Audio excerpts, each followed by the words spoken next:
He has a faction of his party that are very pro-Palestine.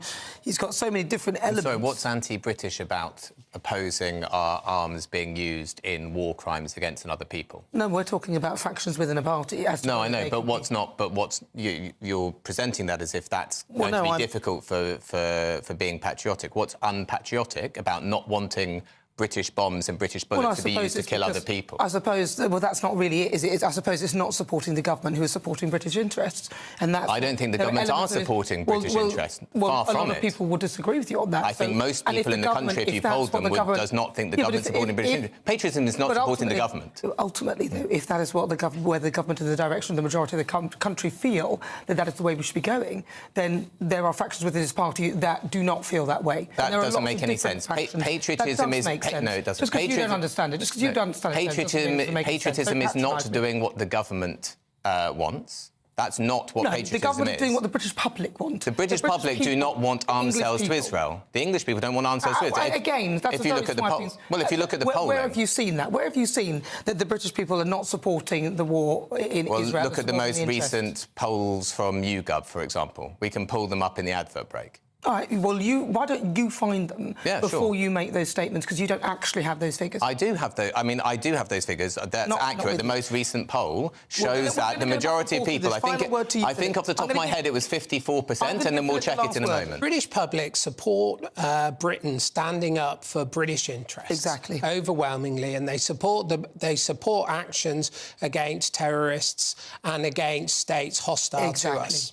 There you have it. Is that good enough for you? No. Right. This is the clash. It's not actually wrong. It's not wrong. He's absolutely Hamas aren't terrorists and Hamas aren't hostile to British interests. That's actually wrong. What's hostile to British interests? That is exactly what I said. It was one of those GB News moments that you could almost predict like clockwork. A kind of political theater that plays out with the same rhythm every time, right down to the pacing of the host's lines and the framing of the cameras. The set, with its slick screens and carefully arranged desk, isn't designed to make you think. It's designed to make you feel something before a single fact is presented. That morning, you could see the outline of the script before Nana Akua even spoke. The studio lights, bright but warm, seemed less about illuminating any kind of uncomfortable truth and more about bathing the conversation in a glow that flatters the familiar. Nationalism reheated and served again as if it were a fresh, nutritious meal.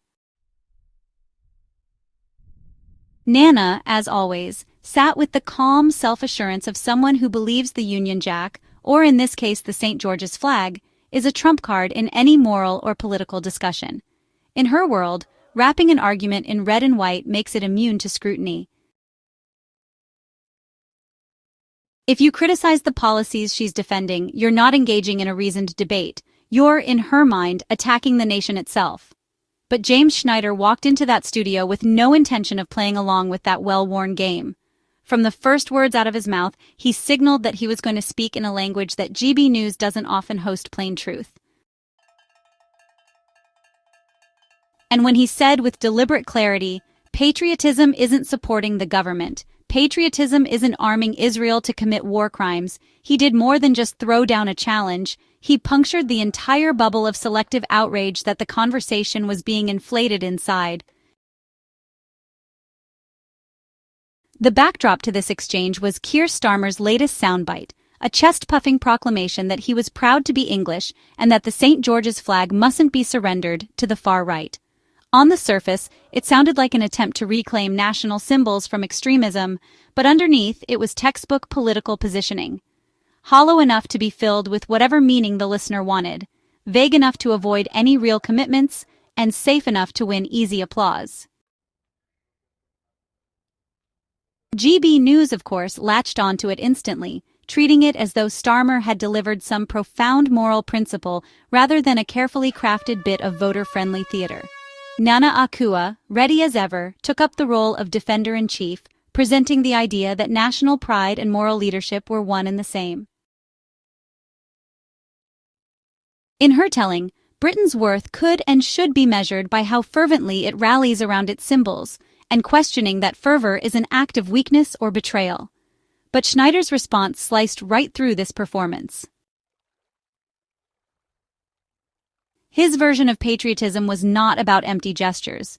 It was about the real-world conduct of the country, about making sure that the values Britain claims to hold are not just slogans on the international stage, but principles reflected in policy. And if those values meant anything, he argued, they could not coexist with the act of selling weapons to a government accused of bombing civilians, of violating international law, of committing war crimes. That's why his words landed so heavily. They made Nana's position look paper-thin. For people like her, patriotism often functions as a brand rather than a belief system, a logo you can slap on mugs, t-shirts, and political campaigns. It's a marketable package, not a moral compass. And in that packaging, there's no room for the inconvenient weight of facts. Schneider refused to stay in that comfortable territory. He hauled the discussion out of the symbolic and into the tangible, grounding it in something more dangerous to GB News's narrative reality. He brought receipts, specifically YouGov polling showing that a clear majority of Britons, 58%, oppose arms sales to Israel with only 18% in support. That's not a fringe opinion. That's not a radical activist niche. That's a majority of the country speaking with one voice. And yet, as Schneider pointed out, the political media class continues to act as though the British public is unanimously behind the government's stance. This willful deafness isn't accidental. It's a feature of the system. The myth of Britain's moral exceptionalism only works if you ignore the moments when the public refuses to fall in line. Schneider's argument blew a hole right through that illusion. And it's crucial to understand, this wasn't just a debate about Israel or arms sales in a vacuum. This was about the very definition of national loyalty.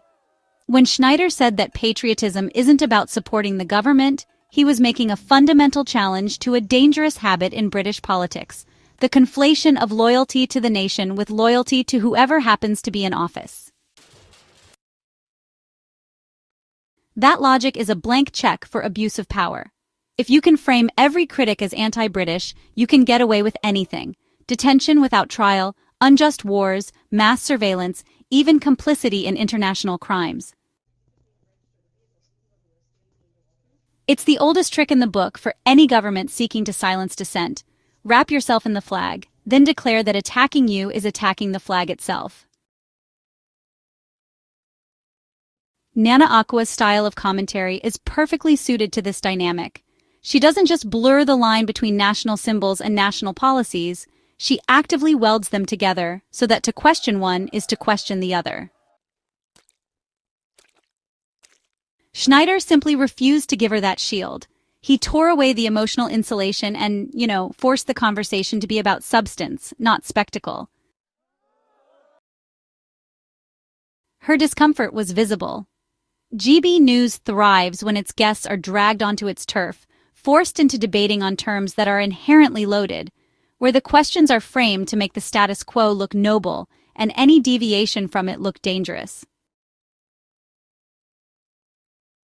Nana expected Schneider to play that game, to be drawn into a debate about whether being proud to be English was legitimate, or whether the St. George's flag should be reclaimed from extremists. But Schneider, well, he sidestepped the trap.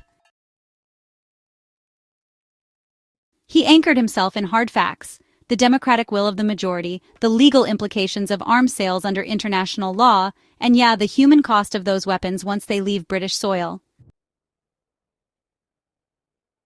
Suddenly, Nana was the one defending a position that was neither morally persuasive nor supported by the electorate she claims to champion. This is the Achilles heel of GB News populism. It pretends to speak for the people until the actual data about the people's views is put on the table. Then, the mask slips, and it's clear they're speaking for something else entirely entrenched power. What made Schneider's approach even more effective was that he didn't reduce his argument to a moral plea alone. He showed the systemic nature of the problem. He pointed out the deliberate disconnect between public opinion and political action, A disconnect that persists not because politicians can't hear the opposition, but because they refuse to act on it. This is the quiet scandal of modern British democracy, the substitution of patriotic branding for genuine representation. It's why the political class can loudly cheer for being, proud to be English in the same breath that they approve the export of weapons to regimes under investigation for human rights abuses.